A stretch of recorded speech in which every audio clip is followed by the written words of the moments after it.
Juzgado Civil ordenó indemnizar por daño moral a mujer a quien no le informaron de los riesgos de una cirugía estética. La Corte Suprema ordenó la anulación de un juicio por tráfico debido a la vulneración de cadena de custodia de la droga.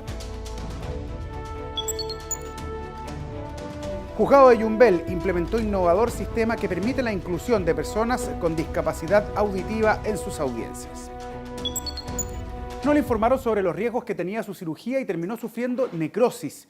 El 24º Juzgado Civil de Santiago ordenó al fisco y a un médico del Hospital de la Fuerza Aérea indemnizar a una mujer por daño moral, ya que no cumplieron con la obligación de entregarle toda la información sobre la reducción mamaria a la que se sometió. Fue por una reducción mamaria y terminó con una necrosis, perdiendo la areola y el pezón de la mama izquierda. Demandó al fisco y a un médico del Hospital de la Fuerza Aérea al lugar de la intervención por negligencia médica y por no recibir información sobre los riesgos del procedimiento. El 24º Juzgado Civil de Santiago acogió la falta de información y ordenó una indemnización de 4 millones de pesos por daño moral. En este caso, principalmente, lo que hace el tribunal es establecer que existe efectivamente un daño moral a la paciente, pero principalmente en relación a la Ley de Derechos y Deberes de los Pacientes, principalmente en su artículo 10, relacionado con el artículo 14, que es el consentimiento informado. En el hecho de que a la paciente no se le informó todos los eventuales riesgos que podía tener esta cirugía. El documento que firmó la paciente antes de la intervención consignaba los riesgos de una infección, hematoma y hemorragia, una información insuficiente para el tribunal considerando el daño que finalmente sufrió. El fallo determina que se vulneraron el artículo 10 de la Ley 20.584 de Derechos y Deberes de los Pacientes y los artículos 1 y 2 del Decreto 31 del Ministerio de Salud promulgado en 2012, que regula la entrega de información por parte de las instituciones de salud. La Ley de Derechos y Deberes de los Pacientes hoy en día no contempla solamente el concepto de negligencia médica propiamente tal como mala praxis, sino que hoy en día tiene un concepto mucho más amplio en virtud de los eventos adversos, donde podemos encontrar otras obligaciones que tienen las instituciones de salud, como por ejemplo el derecho de informar a los pacientes por medio del consentimiento informado y también la educación que corresponde entregar por cualquier tipo de prestación de salud que estén otorgando a los pacientes. El fallo resalta que las leyes protegen la autodeterminación de los pacientes a la hora de someterse a una intervención quirúrgica. Para que esto se cumpla, deben existir dos cosas: la autorización expresa al facultativo de intervenir a una persona y el deber del profesional de suministrar toda la información posible al paciente para que conozca los riesgos de la cirugía. No basta con entregar al paciente un formulario, porque finalmente es un contrato de adhesión, en el cual tenga que complementar información y se da por informado. Eso es un contrato de adhesión, no un consentimiento informado. El consentimiento informado debe contener información no solamente de tratamiento y complicaciones, sino tanto en el postoperatorio, posibles reoperaciones que pueden existir y otro tipo de información, pero que finalmente complementen lo que requiere todo paciente para poder tomar una decisión. Y en este deben contar todos los eventuales riesgos que puede tener esta cirugía. Por lo tanto, este mismo consentimiento que da el paciente debe constar tanto por escrito. Actualmente la causa está en la Corte de Apelaciones de Santiago, que decidirá si ratifica o no la indemnización de 4 millones de pesos por el daño moral que sufrió esta paciente, un monto que deberá ser cancelado por el fisco y el médico tratante del Hospital de la Fuerza Aérea. La Corte Suprema, en un fallo dividido, acogió un recurso de nulidad y ordenó al Tribunal Oral en lo Penal de Viña del Mar la realización de un nuevo juicio en un caso por tráfico de drogas. La razón fue que se vulneró la cadena de custodia de la droga incautada, por lo que perdió validez como prueba. La Corte Suprema anuló un juicio oral. El máximo tribunal consideró que hubo vulneración a garantías constitucionales del imputado y errores no justificados en la cadena de custodia de las pruebas. Esto se trata de una causa por drogas en que se realizó la incautación de la droga y hay dos sucesos especiales que suceden en este proceso. Uno es que hay una tardanza en el envío de la droga al servicio de salud, como lo exige la ley de drogas, y por otro lado hay una discordancia entre la cantidad de droga anotada originalmente y la cantidad de droga que después es periciada. En fallo dividido, la Corte Suprema acogió el recurso de nulidad presentado por la defensa al vulnerarse la cadena de custodia de la droga incautada. Según establece la Ley 20.000, que habla expresamente de los delitos de drogas, hay requisitos especiales para el tratamiento de las pruebas. En este caso, se estipula un plazo de 24 horas siguientes a la incautación para enviarla al Instituto de Salud Pública, que deberá evaluar su pureza. El juez José Pérez Anker, magistrado del Séptimo Tribunal Oral en lo Penal de Santiago, explica la importancia de la cadena de custodia. La cadena de custodia deriva de la necesidad que tienen las partes, los intervinientes y el derecho a la defensa de saber qué pruebas, qué elementos fueron incautados o se utilizaron en un determinado delito. Eso viene de los artículos 188, 189 del Código Procesal Penal. En Chile son parte de la cadena de custodia diferentes instituciones: Policía de Investigaciones, Carabineros de Chile, Gendarmería, Servicio Médico Legal, el Ministerio Público y el Ministerio de Salud. Todas ellas deben manipular el formulario con el número único de evidencia, registrando cada una de las intervenciones realizadas a la prueba incautada. Cualquier infracción hace que aquella prueba, cualquier infracción a la cadena de custodia, hace que esa prueba pueda ser inválida. Supongamos que viene acá un perito y dice, no, yo manipulé, o un funcionario de Carabineros, no, yo fui el que levanté esta evidencia en tal lugar, y resulta que la cadena de custodia figura siendo levantada por otro funcionario en otro lugar o en otro elemento, claramente puede arrojar una duda razonable respecto de la legitimidad o de la fiabilidad, mejor dicho, de aquella evidencia que contiene esa cadena de custodia. En este caso en particular se registraron discrepancias en el peso de la sustancia decomisada al momento de la detención y la enviada 3 días después para analizar al servicio de salud respectivo, lo que también supera el límite del tiempo legal. Por estas razones se anuló el juicio. La Corte Suprema ordenó en este caso la realización de un nuevo juicio con la exclusión de esta prueba. En enero del año 2005, el programa Contacto de Canal 13 impactó a la sociedad chilena con una denuncia de abusos sexuales a menores contra el entonces senador demócrata cristiano Jorge Lavandero. El histórico político de la Araucanía fue desaforado y enfrentó a la justicia. Entre sus víctimas estuvo el hijo de su expareja, Clara Charansky, cuyo testimonio fue clave para impulsar un proceso que terminó con el parlamentario cumpliendo prisión efectiva. Un reportaje periodístico y el testimonio del hijo de una importante autoridad pusieron fin a la carrera de un reconocido político y senador que terminó en prisión.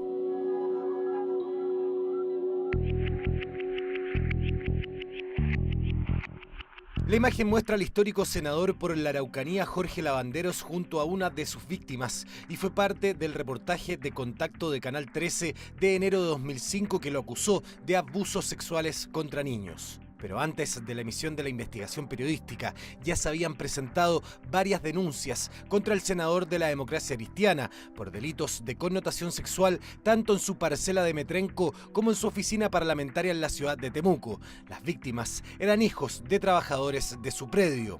El reportaje de Contacto, los reclamos contra la fiscal que hasta ese momento llevaba el caso y la conmoción pública llevaron al fiscal nacional de la época a nombrar a Javier Armendáriz para que se hiciera cargo de la investigación.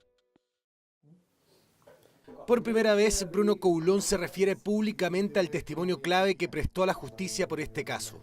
El hijo de Clara Charansky, expareja del senador, retrocede 13 años para relatar su reacción ante la noticia. Y voy donde me llama nervioso, pues, o sea, hasta ahora de hecho se me va un poco el lado. Y mira, digo, ¿cachai? O sea, tú te acordás obviamente lo que pasó. Y me dice, ¿qué querías hacer? Y yo le digo, vamos a testificar, ¿cachai?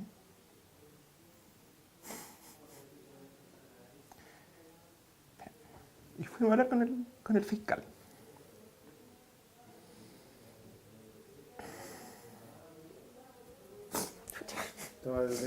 Sí, pensé que era más fácil esta altura.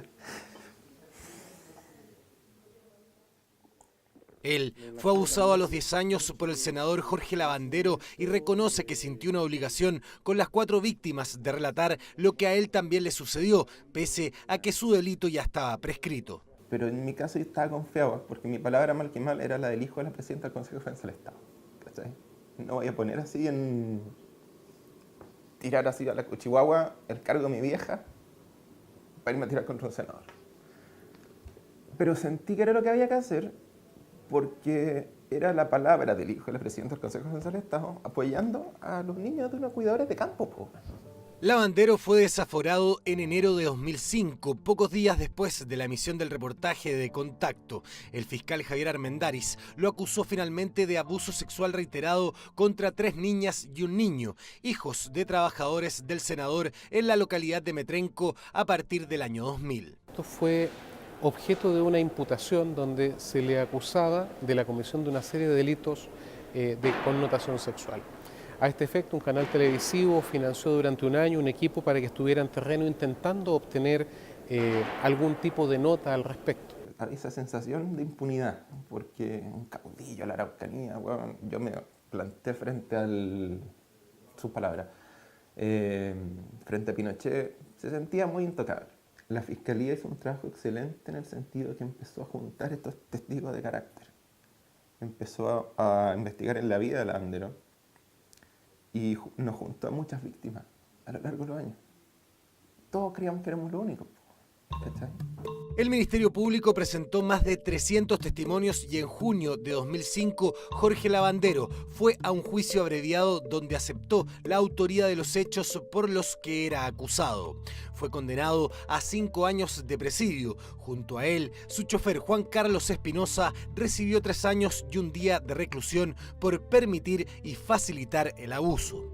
En un comienzo pudo optar a la libertad vigilada, la que fue revocada por la Corte de Apelaciones de Temuco, que ordenó el cumplimiento efectivo de la condena de 5 años. 3 días después, el senador Lavandero ingresó a la cárcel de alta seguridad. El 9 de agosto de 2005, la Corte Suprema rechazó el recurso de queja presentado por su defensa y dejó firme la sentencia. Una vez efectuado el procedimiento abreviado, todas las partes involucradas en el mismo presentaron recursos de apelación en contra de la sentencia y terminó este procedimiento en un conocimiento de la Corte Suprema, finalmente un recurso de queja. Fue impugnada la sentencia de primera instancia, se modificó en parte y esa sentencia de segunda instancia fue recurrida de queja ante la Corte, que optó por no involucrarse en los hechos y no conocer del mismo acto. Los informes y peritajes psicosociales fueron la clave para que el ex senador cumpliera condena tras las rejas. Para Bruno Coulón era un experto en la manipulación. Yo creo que es ese talento que tienen los psicópatas de convencer y engatusar. Él ocupaba mucho el tema del trueque. Oye, ven para acá y si queréis después puedes jugar Nintendo. Era un tema de confianza, de que esto es algo nuestro, de que esto no lo puede saber nadie porque qué sé yo, me iría mal a mí. En octubre de 2007, la Corte de Apelaciones de Santiago dio visto bueno para que el senador optara a la libertad condicional. Quedó libre el 5 de mayo de 2008, un día antes de que cumpliera 78 años. Y cumplió la sentencia, cumplió todos los elementos que le impuso el recinto penal donde estuvo recluido, a tal punto que evidentemente fue beneficiado por las circunstancias que pudieron apreciar Gendarmería posteriormente. Bruno Coulón asegura que pudo superar la traumática experiencia que le tocó vivir, aunque reconoce que existen secuelas que están presentes. Yo tengo ahora 2 hijos, un niño de 3 años y una niñita de 1. Hay veces, por ejemplo, ahora último como que de que lo conversé, muy a la pasada con una psicóloga, que cuando lo estoy bañando, no sé si estoy haciendo algo incorrecto. ¿Cachai? No quiero pasar una línea. Y esa cuestión me da una rabia. Porque son mis hijos, ¿cachai?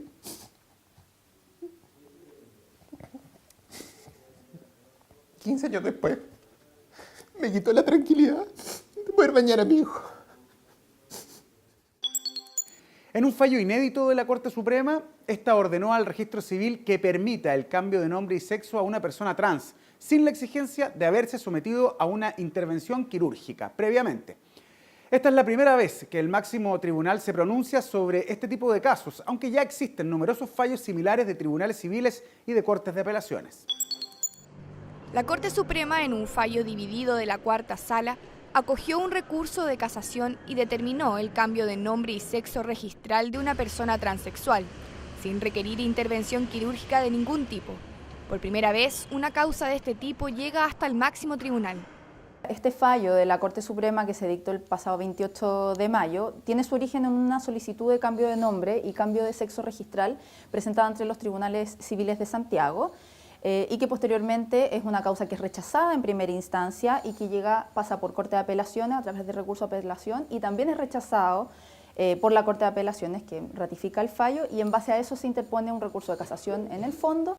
Algo inédito, ya que hasta ahora habían sido las primeras dos instancias las que acogían este tipo de recurso. Leticia Campos, abogada civilista experta en estos temas, afirma que toda solicitud de cambio de nombre o cambio de sexo registral se basa en ciertas normativas como la Ley 17.344 de cambio de nombre, la Ley de Registro Civil, la Constitución Política y los tratados internacionales suscritos por Chile. Por regla general, todo abogado que presenta una solicitud de cambio de nombre y sexo registral se basa en todas estas normas y las interpreta de manera armónica, dado que en Chile no existe todavía una legislación o regulación expresa sobre la materia. Ese fue uno de los argumentos del juez del Tribunal Civil. El otro, que la persona trans que solicitaba el cambio de nombre y sexo registral no se había sometido a una intervención quirúrgica de reasignación de sexo, un requisito que no exige ninguna ley. La Corte Suprema, cuando arguye, lo hace fijando situaciones que son muy puntuales, en las cuales nos está señalando que aun cuando nosotros no encontremos en la regulación positiva de nuestros textos legales estos aspectos, nos señala que el derecho a la identidad, del reconocimiento del libre desarrollo de la personalidad y el derecho a la vida están comprendiendo lo que dice relación con la identidad de género. El fallo de la Corte Suprema dice que los jueces han errado en la correcta aplicación de la ley y marca un precedente al considerar que debe primar la dignidad humana. Los ministros de la Cuarta Sala recurren además a tratados internacionales suscritos por Chile y consignan que supeditar la sentencia de reasignación de sexo a la previa realización de una intervención quirúrgica es una visión reduccionista que obviaría los mandatos constitucionales y valoraciones legales en desmedro de la identidad personal del involucrado. Este fallo solo afecta a la persona trans que presentó el recurso de protección. Sin embargo, es un antecedente de enorme significancia en momentos en que el Congreso se discute una ley de identidad de género. Hasta 20 años en prisión arriesga una persona que es condenada por narcotráfico en Chile. La ley 20.000 es la que persigue los delitos ligados a las drogas y te los explicamos en nuestra cápsula educativa. La Ley 20.000, que sanciona el tráfico ilícito de estupefacientes y sustancias psicotrópicas, tipifica los delitos de drogas en Chile. Esta legislación sanciona a quienes elaboren, fabriquen, transformen, preparen o extraigan drogas que provoquen dependencia física o efectos tóxicos para la salud. También persigue a quienes transporten, distribuyan, importen o exporten, comercialicen o posean sustancias en su poder. Además, a quienes tengan los elementos para la fabricación de drogas. Es delito la venta de hidrocarburos aromáticos como el tolueno a niños, niñas y adolescentes. Infringen la ley los médicos que receten drogas sin un tratamiento, los funcionarios públicos que no denuncien el tráfico y aquellos dueños de espacios como bares, cines, hoteles, centros de baile o establecimientos educacionales donde se tolere el consumo. Las penas asociadas a delitos de drogas van desde una multa hasta los 20 años de presidio efectivo. Una delegación de jueces de Haití visitó al presidente de la Corte Suprema, Haroldo Brito. Te lo contamos en la agenda del presidente. En el marco del proyecto de cooperación entre Chile y Haití, llamado Desarrollo de Capacidades en Ética para Funcionarios del Poder Judicial de Haití, Un grupo de magistrados de este país se reunió con el presidente de la Corte Suprema. Conversaron sobre la visita de los jueces haitianos y participaron del curso de ética judicial del programa de perfeccionamiento del escalafón primario que dicta la Academia Judicial. Con una gran satisfacción que participamos de esta reunión con el presidente de la Corte Suprema. On a eu l'occasion d'apprendre beaucoup du système judiciaire chilien, de comment ça se fait ici. Tuvimos la oportunidad de aprender enormemente sobre el sistema judicial chileno, cómo funcionan las cosas acá.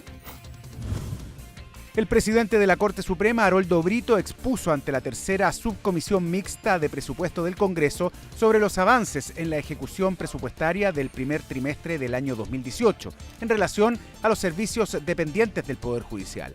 Estuvo acompañado por el ministro de la Corte Suprema, Guillermo Silva, y funcionarios de la Corporación Administrativa del Poder Judicial. Tuvimos la primera reunión con el propósito de dar cuenta del avance de la ejecución del presupuesto.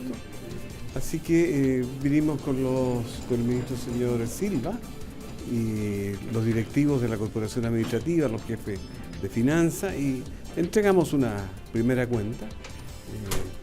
Quedamos muy complacidos con lo que se pudo transmitir. Como es la tradición republicana, el presidente de la Corte Suprema asistió como la tercera autoridad más importante del país a la cuenta pública que realizó el presidente de la República, Sebastián Piñera, en el Salón de Honor del Congreso Nacional. El mandatario realizó 2 anuncios en materia judicial, un proyecto de ley que combata los portonazos y otro que controle la delincuencia juvenil. En el auditorio del Centro de Justicia de Santiago se desarrolló el Seminario Internacional Justicia y Corrupción. Destacados especialistas de Latinoamérica y Chile compartieron experiencias sobre estas materias. Las exposiciones estuvieron a cargo de Juan Jiménez, ex jefe de la Misión Anticorrupción de Honduras, Jimena Chong, fiscal jefe de la Fiscalía de Delitos de Alta Complejidad, y Julio Arbizu, ex procurador anticorrupción de Perú, además de Trinidad Steiner, presidenta de la Asociación Nacional de Fiscales. Esto se inicia gracias a la iniciativa del Instituto de Estudios Judiciales, específicamente del magistrado Daniel Urrutia, quien tiene la cercanía con estos profesores extranjeros que son especialistas en el tema de corrupción, dada la experiencia real que han tenido en sus respectivos países, Honduras y Perú. Por lo tanto, nosotros como Asociación Nacional de Fiscales entendemos que este tema es relevante, es importante para la sociedad chilena, para los fiscales poder discutir también las realidades que se están dando en el extranjero, las formas de investigar este tipo de delitos y además la legislación que existe el día de hoy y cómo se abordan. La actividad fue organizada por el Instituto de Estudios Judiciales, la Asociación Nacional de Magistrados, la Asociación de Fiscales, Fundación Pro Bono y el Observatorio Latinoamericano Anticorrupción. El Juzgado de Familia de Yumbel implementó un innovador sistema de sonido que permite la inclusión de personas con discapacidad auditiva en las audiencias. Un nuevo avance para este tribunal que ya cuenta con el sello Chile Inclusivo otorgado por la Senadis y que permitió a un joven postulante de la Corporación de Asistencia Judicial desarrollar de manera íntegra su práctica en este juzgado. Fue en una audiencia cuando la jueza de familia del Tribunal de Yumbel, Alicia Bravo, notó que el postulante de la Corporación de Asistencia Judicial, Diego Sánchez, no lograba escuchar lo que estaba sucediendo.